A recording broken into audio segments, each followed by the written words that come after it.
Hello, Slicey Dicers. This is Brian with kind of a unique video for you today. I apologize if the audio is a bit weird. I'm doing this kind of odd because it's kind of an odd video. I had this idea last night. I have 3 or 4 spots around my house and, of course, in my car and stuff that I accumulate a lot of change. I cash it in sometimes and we'll go out to eat or something like that, or, order food or whatever. That's usually what it gets used for. It's kind of just, throwaway money. As you can see, it's not all just change. I throw some ones in there now. I don't like carrying cash or change around. I'm weird like that, so I do throw stuff in there sometimes. Anything like 10 and over I usually still keep around, but if I've got extra ones at the end of the day, I throw them in, or sometimes I'm nice and give them to a homeless guy, but usually I just throw them in my thing. So we are starting out, yes, focused on a Tupperware thing full of change and a few ones. Yeah, it's pretty heavy. It's your standard sort of medium-sized Tupperware thing. And what we're going to do is I'm going to go in to Wegmans, which I'll show you very, very quickly. Wegmans, the finest grocery store in the world, because they have one of those coin change things, and Coinstar, that's the word I'm looking for. And we're going to throw this all in the Coinstar, except the bills, obviously. And then I'm going to see how much money I got, and then I'm going to go buy a knife, like right now. So it would be smarter to use that money and put it in my bank account and buy something online, but that's not a way that a lot of people buy their first knives. And I think people do buy their first knives. A lot of people do literally buy just collecting change, and it's just spare money they have. So this is definitely the epitome of my spare money. So we're just going to go see how much we get. So I will join you back here in a few moments. I'm not going to film inside Wegmans because it is a Sunday. It is going to be full of college students. They get kind of wound up if you have a camera on in there. So don't ask me how I know that. Long story about a TV show. So not going to have a camera on in there. But when I come out, depending on how much money I get, I'll tell you how much money I got, and then that will determine where I go next. If it's not much, go to Walmart. If it's a little bit more, I'm going to go to Field and Stream. If it's a lot more than I think it is, then we'll go to REI. So I think I'll be able to film in Walmart because no one's ever in that aisle. I'm pretty sure also the same thing at Field and Stream, same story. REI, probably not. REI is a pretty busy place, so I probably won't be able to film there. And you have to get somebody to open the knife case for you and all that stuff, so it's a bit more of a thing. But I will be back. I'm expecting, with all the ones and stuff, maybe 35, 40 bucks. We'll see. Sometimes I'm surprised by how much it is. Sometimes I'm shocked by how little it is when I change stuff. And I think it was 8 months ago I did this the last time that I dumped all my change in. So see you back here in just 1 second, according to the video magic. Okay, we're back. So that was more than I thought. $79.70. The 70 cents over there. I only have so many hands. So that leaves me a bit of a dilemma. We're kind of in a hole here. So I do have some local knife shops that might have something, and they give me deals. But that's not. I wanted this to be like how the first time knife buyer buys a knife kind of thing. So I should go to one of them. It's always best to support your local knife retailer, but their prices are kind of high. Don't think I'm going to, but now I'm in a no man's land between Field and Stream and REI, because Field and Stream has, sometimes they have some, like, the medium range Spydercos. This is more money than I need to buy a CRKT or a Kershaw or something. But then if I go to REI, they have like cheap stuff and then Benchmates. This isn't Benchmade money. And honestly, I don't want to get something that nice anyway, because basically this video also, if it gets 250 likes or 5,000 views, one or the other, whatever knife I pick up, that's all I'm going to carry for a week. Not this coming week, because I have another going to carry one all week kind of challenge sort of thing, but maybe the next week or the week after. 250 likes, 5,000 views, and I will carry it, for the whole week and then try and document that. So I guess we're going to Field and Stream. Might still wind up going to REI. Might wind up going to one of the local stores. I don't know. Well, because one of the ones is close by. The other one is really, really far away. So, all right. Let's see. Probably going to see you next, hopefully at Field and Stream, if I think I can get away with filming in there. Wow, I need to trim my beard. I apologize about that. Okay, so that went unexpectedly well, but I could not film inside because, it's not a Field and Stream anymore. As you can see, it's a Sportsman's Warehouse. I didn't know that happened.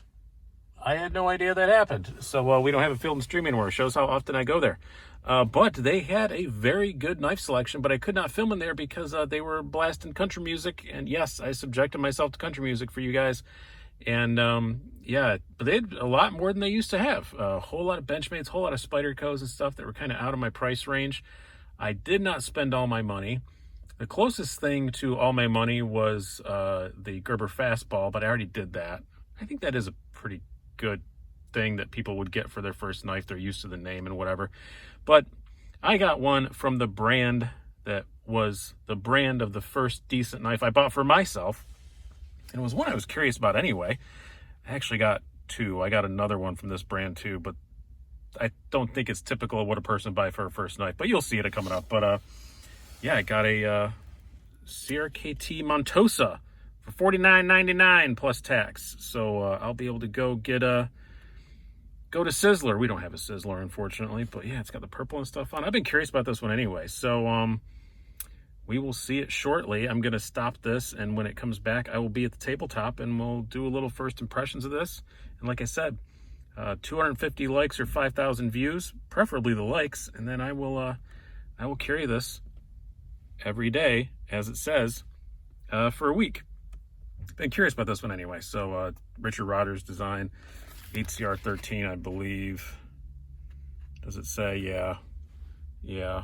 Wah wah. But I think it's pretty typical of what a first-time knife buyer would buy.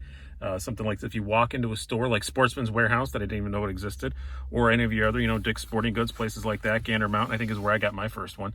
I'll be back on the desktop. We'll talk more about this the little Montosa.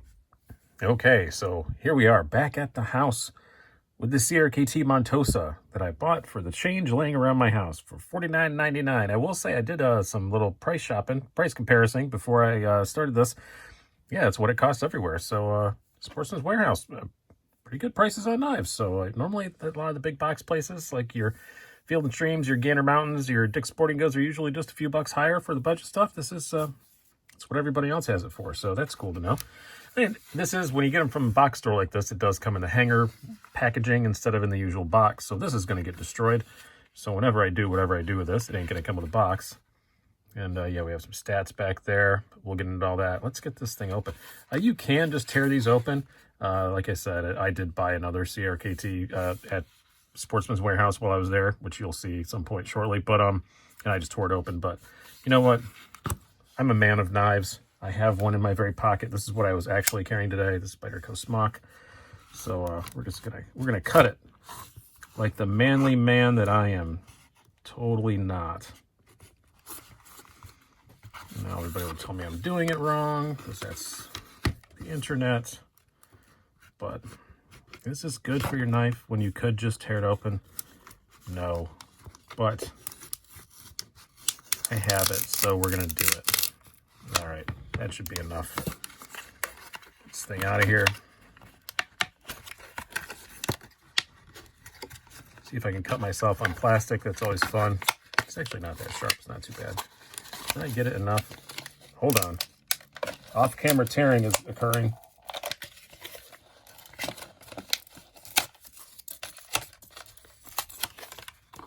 Ah! There we go. All right, that goes in the bin. Put the smock away for now. And I'm intentionally using the purple background this time because there's a bit of purple on this knife, and I thought that would be cool. I know the purple background is new, and it is slightly controversial, but I like it. A lot of you seem to like it. A couple of you say it hurts your eyes. I have the worst eyes in the world. Doesn't hurt mine, but we'll see how often I use it. It's not going to be in every video kind of thing. But yeah, this is pretty nice. I was intrigued by this when I saw it, like in the SHOT Show videos and stuff. I like Richard Rogers designs in theory. I've never actually had one that I'm aware of. G10 scales. Pretty clearly, yeah, it's pretty clearly running on Teflon washers. I thought it probably was, but all the stuff I could find, the few things I could find on the internet, nobody said one way or the other. But yeah, that's definitely on Teflon. Yeah, they said HCR 13 want steel, which is not amazing, but yeah, the ergos are pretty good. I can't complain about that. Nice deep carry clip. The G10 is actually really nice on it. These little little machined out parts are a bit rough around the edges, but the rest of it isn't. No sharp edges other than that. They're not horrible, just a little bit. Liner lock, obviously. Oh yeah, that's definitely running on Teflon washers. Man, it fires right out though. That's pretty good. Not too upset with that. Yeah, and that one I screwed up. You probably just noticed I hit my hand on the camera though. Yeah, not too bad. It is right hand, left hand, tip up, ambidextrous thumb studs. So it's pretty lefty friendly. Still a righty style liner lock, but I know my son's a lefty and that doesn't bother him a bit, but you can see the stop pin sitting in the G10 there. Somebody's going to make complaints about that, but you know what? Cold Steel does it too, and nobody complains about that to them. So, yeah. I like the purple. I do like the purple a whole lot. It's a nice looking knife for sure. Bee blasted blade. Shiny would have been better, but bee blasting's probably cheaper. Yeah, not too bad. Looks like all T6 hardware. Maybe there's some T8. Let's see. I have the tools to figure it out. I've got my my cheaper Weehaws. Let's just see if that pivot's T8 or not. No, it is 8. And it's not Loctited to hell, so that's great. That's great news, because I'm definitely probably going to take this apart. Because I have a feeling I'm going to be carrying this one for a while. And you know what? In the initial video, I said 250 likes or 5,000 views, and I'd carry this for a week. But you know what? That's not much of a challenge. This thing is fine. I'm going to say 2 weeks. I can't really do more than that, because I do have other knives to review. And of course, I'm going to be carrying a review knife also, but I'll try to primarily use this for 2 weeks. Best way to see me chronicle that would probably be the Instagrams. You can follow me at Slicey Dicey 75. Slicey Dicey was already taken, and the guy doesn't even use it. Didn't respond to me when I asked if I could have it. So it's Slicey Dicey 75. Follow me on Instagram. I do giveaways and stuff on there as well. And then I will do a little summary video of what it was like to carry this pretty much exclusively, as exclusive as I can as a reviewer, for 2 whole weeks. So yeah, pretty neat. Let's do some specs, and then I'll get you guys out of here. So you have an overall length of 7 3/4 inches, blade length of 3 1/4 inches. I'm reading some of these off of Blade HQ stats, I will admit. Blade thickness, 0.125 inches. Handle thickness, they don't list that, so let's check that out. And we've got, yeah, not bad, 0.45 inches, so pretty thin. Not too bad. We'll get a weight really quick. Does CRKT get the golf clap? They claim 3.2 ounces. Let us see together. Yo, you piece of crap. I think my battery's dying on this thing. Come on. 3.15. They played themselves. They went over. No golf clap for you.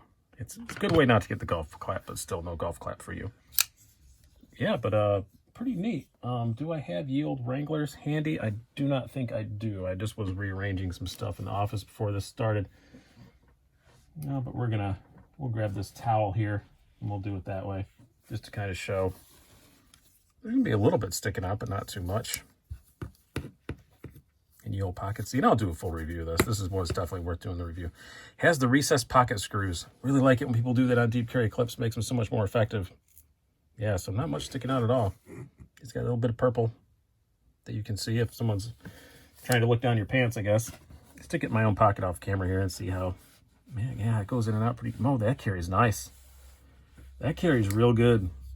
That carries real good. Yeah, I acted like this was going to be some kind of torture to carry this thing for 2 weeks, but you know what, I'll probably be fine. But anyway, if you want to see me document carrying, I carry budget knives a lot, but usually a day or two here and there when I'm reviewing them, not all the time. If you guys watch my most carried knives of every month, there's usually one, maybe 2 budget knives, but it's not something I carry a whole ton. I do get to handle pricey, expensive, cool stuff, and that's usually what finds its way to my pocket. So I hope you guys enjoyed this video. I just thought it was a cool idea. I was just trying to mimic in my head, you know, the way that a guy or girl going to buy his or her, or somewhere in between, first, you know, decent knife. my first decent knife was a CRKT M16, the first one I bought for myself. And so yeah, CRKT is a brand that's in a lot of stores. This is obviously, if they made a wall hanger for it, it's going to be widely distributed in stores like that. And I just thought, well, what money am I going to, what's the budget I should put on it? And I just thought, how about I just use the changer on my house? You saw earlier in the video, it turned out to be a lot more than I thought. So I kind of dialed it back a bit on purpose because I don't think a whole lot of people spend $80 on their first knife. So this was $50. I thought that was about right. So yeah, really looking forward to spending more time with this. You're going to get a full review of this and another CRKT that I bought. Yeah, I hope you guys have enjoyed this. I think it's a fun little thing. Maybe I'll give it a year or two and go and do the same thing at other stores. But just show you can get a decent knife at a box store. That's the way a lot of people buy them. I usually wind up overpaying. Sportsman's Warehouse apparently is pretty good. I just looked them up. They have 25 stores in 25 states. So I guess they're pretty big. I never heard of them. But all right, hope you guys have enjoyed this. I've been Brian. Have a good one.